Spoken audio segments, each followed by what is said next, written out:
nous continuons sur Article 35, l'émission proposée par TV Bruit dans le cadre des universités d'été, ici à Grenoble. Je reçois donc à mes côtés Laurence Blisson, qui est secrétaire générale du syndicat de la magistrature, également magistrate, et donc Raphaël Prado, donc, qui est porte-parole d'Attaque, si je ne me trompe pas, pour deux ateliers en fait, qui a eu lieu jeudi avec Laurence, qui s'intitulait Faire face aux restrictions de l'espace civique et à la régression démocratique, avec d'autres acteurs dont voilà, on ne pourra pas parler tout de suite, mais et Raphaël pour une participation à On ne se taira pas et les stratégies de résistance face à la criminalisation de la société civile. Donc il nous a semblé effectivement que ces deux ateliers étaient vraiment avaient un lien de filiation très fort. Pourquoi? Parce qu'effectivement on se retrouve à l'heure actuelle, on l'a vu entre l'état d'urgence, le sanctionnement constitutionnel, les procès Bayon, ce qui s'est passé à Lille, Calais ou encore avec Monsieur Héroux, il y a vraiment à l'heure actuelle une attaque massive des militants de toutes sortes, qu'ils soient du milieu écologiste, migration ou encore projet inutile, Notre-Dame-des-Landes et Bure. Et du coup, j'aimerais dans un premier temps donc qu'on traite avec toi, Raphaël, de cette situation-là qui finalement dégénère à un tel point qu'on pourrait se croire dans un État non démocratique.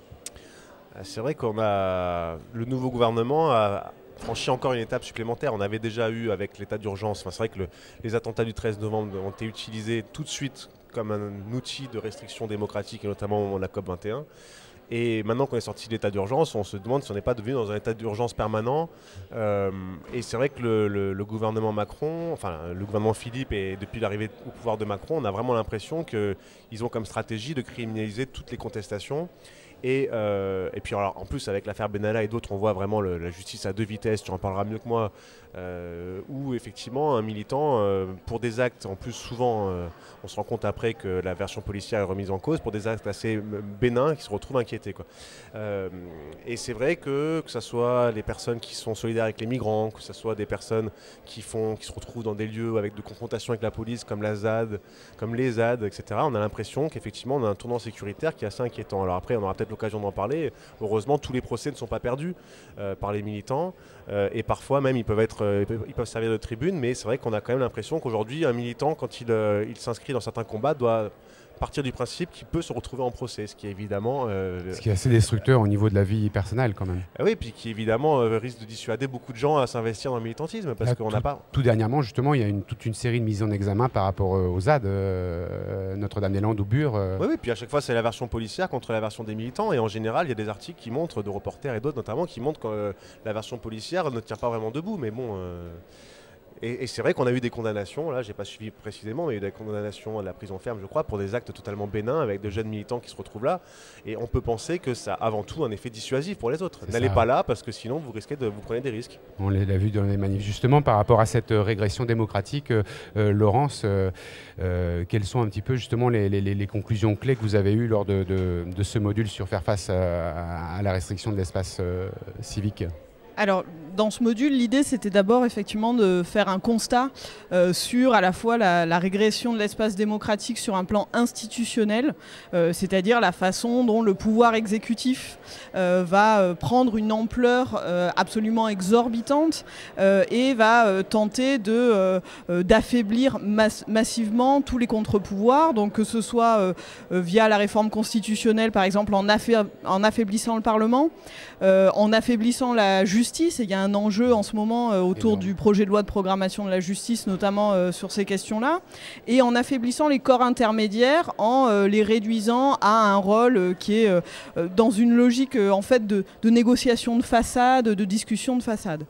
Tout ça se passe dans un contexte où, par ailleurs, notamment via l'état d'urgence, mais via aussi toute la mobilisation de dispositifs d'intimidation policière contre toutes les formes d'alternatives, contre les mobilisations sociales et contre les alternatives, on voit bien se restreindre l'espace démocratique avec l'idée qu'il serait légitime que dans une démocratie, le pouvoir exécutif puisse prendre des mesures. C'était le cas dans l'état d'urgence, mais c'est le cas en dehors de l'état d'urgence parce que certaines mesures ont été pérennisées, puissent prendre des mesures pour préserver, pour prévenir des troubles à l'ordre public. Et il y a là un foyer de mobilisation absolument indispensable pour dire il n'est pas acceptable qu'on puisse arriver dans une situation dans laquelle, par de l'intimidation, par des mesures très concrètes de répression, d'intervention policière ou d'interdiction préventive et de violence, on puisse empêcher des mobilisations sociales. L'idée de ce panel, c'était aussi de réfléchir à comment est-ce qu'on peut construire des alternatives et comment est-ce qu'on peut envisager que la démocratie puisse s'exprimer en lutte contre ces restrictions-là. Il y a eu, alors là, moi j'étais plutôt chargée de faire la façade, la face constat assez dramatique, mais il y a évidemment des réflexions, et je crois que c'est un peu l'objet aussi de manière plus générale de cette université d'été. C'est vraiment qu'est-ce qu'on peut construire.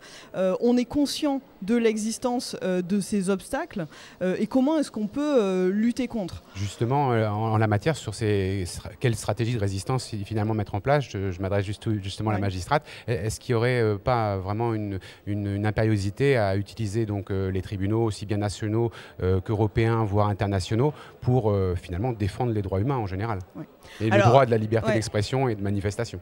L'arme du droit, c'est une conviction profonde au syndicat de la magistrature, évidemment. On est conscient que le droit est souvent une arme contre le mouvement social, et on le voit notamment dans les poursuites Bayon, combien est-ce que ça peut être le cas. Néanmoins, ce qu'on pense aussi, c'est que c'est un levier et qu'on peut retourner l'arme. Il y a beaucoup à faire, et pour ça, il y a une condition préalable qui est de faire en sorte que les voies de recours restent ouvertes.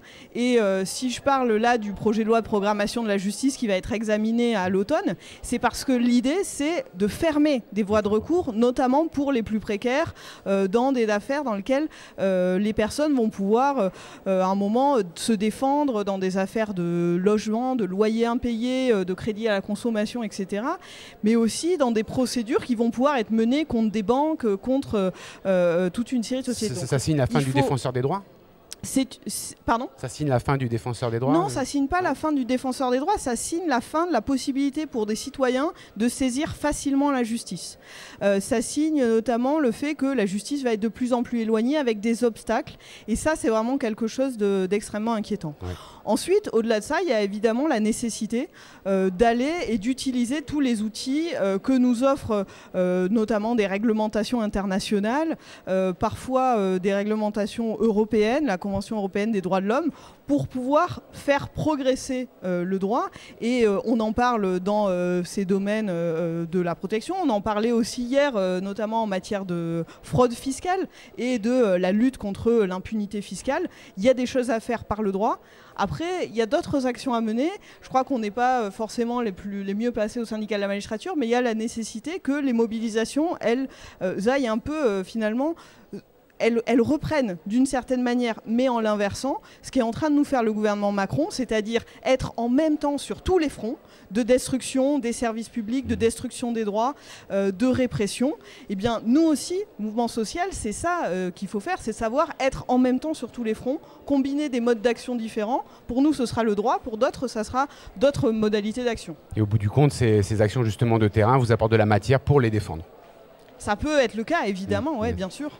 Raphaël Prado, on va bientôt conclure, hein, comme je vous le disais, le format est contraint, mais alors justement sur les perspectives qui sont sorties de l'atelier On ne se taira pas, il y a tout un programme, il me semble, d'action, hein. Il y a déjà eu, de toute façon, on l'a suivi, donc les faucheurs de chaises, les happenings dans les Apple Store. C'est quoi la suite justement pour cette mobilisation contre... La suite, on n'en a pas parlé hier, on va en parler tout à l'heure. D'accord.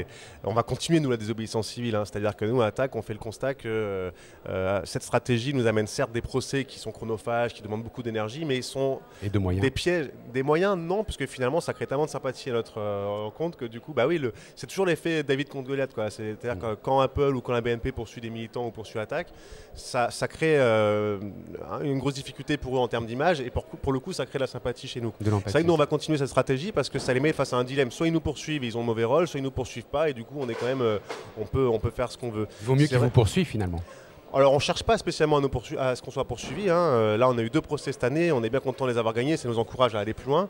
Et c'est vrai qu'à chaque fois on a vu que ce soit Apple ou BNP, eh bien c'est nous qui sommes largement gagnants finalement. Et d'ailleurs évidemment je ne vais pas défendre la justice française, mais il y a quand même encore des garde-fous. Et par exemple quand Apple nous a prétendu demander à la justice de nous interdire de mener des actions, la justice française a répondu ben non, là ce qu'ils font c'est dans le cadre de la liberté d'expression et on ne va pas leur demander d'arrêter leurs actions, quoi. Donc c'est vrai que, alors je ne dis pas qu'il n'y a pas une volonté de criminaliser les mouvements, mais c'est vrai que je pense qu'on peut nous utiliser des modes d'action qui nous mettent dans des situations où certes on enfreint la loi, mais où on prend des risques juridiques suffisamment faibles et où finalement on utilise les procès comme étant des tribunes plutôt que comme étant vraiment des endroits où on doit se défendre, quoi. Et c'est vrai que ça soit Apple ou les faucheurs de chaises, au final je pense que les multinationales qui sont nos adversaires, à mon avis, regrettent un petit peu d'avoir fait ces procès-là, parce qu'au final, c'est eux qui ont perdu en termes d'image.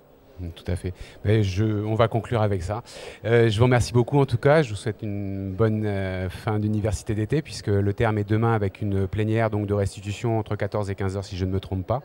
Et encore merci. Merci. Merci.